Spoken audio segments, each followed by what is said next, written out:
Awas, 5 nama brand ini, 2-nya salah dan gagal dalam membuat nama brand. Sehingga sulit diingat dalam benaknya konsumen. Yuk kita bedah.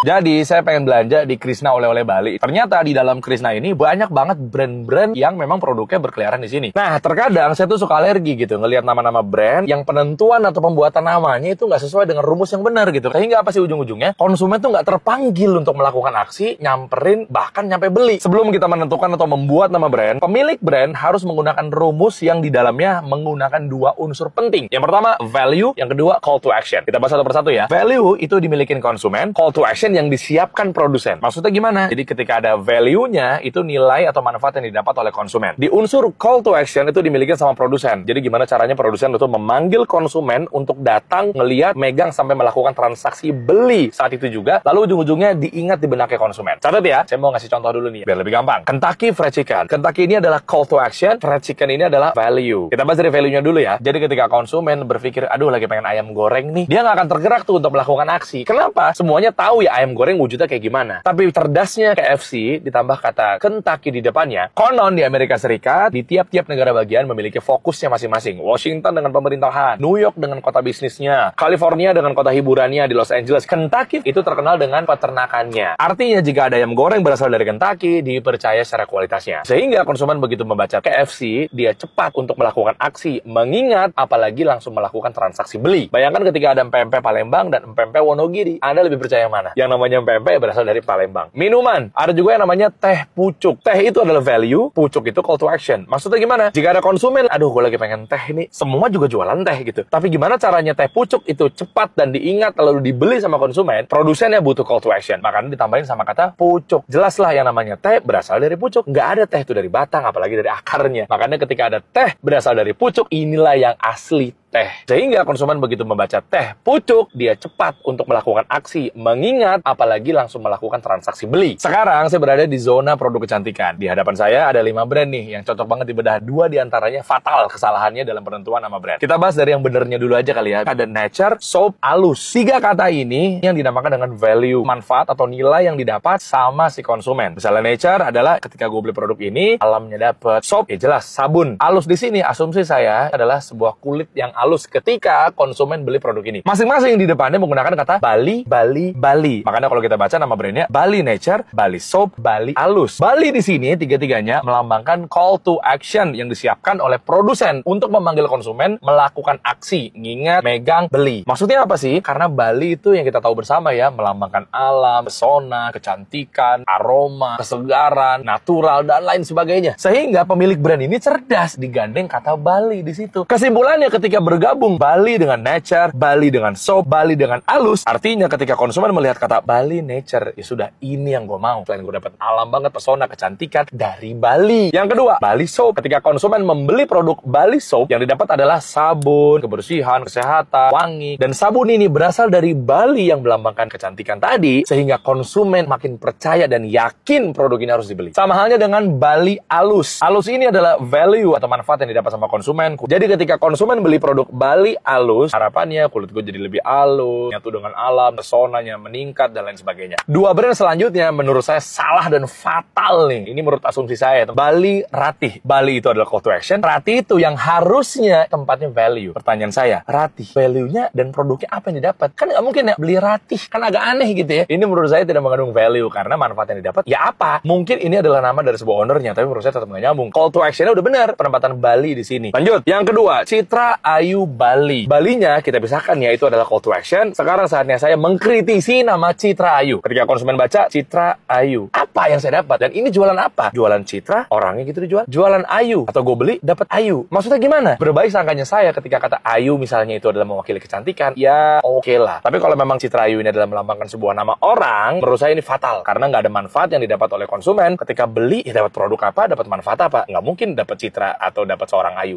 Gimana? Udah pernah paham kan? Tadi saya bedahnya itu putar produk kecantikan. Nah, sekarang kira-kira teman-teman mau bedah kategori bisnis apa lagi nih? Elektronik, jasa, atau apapun itu? Komen di bawah ya.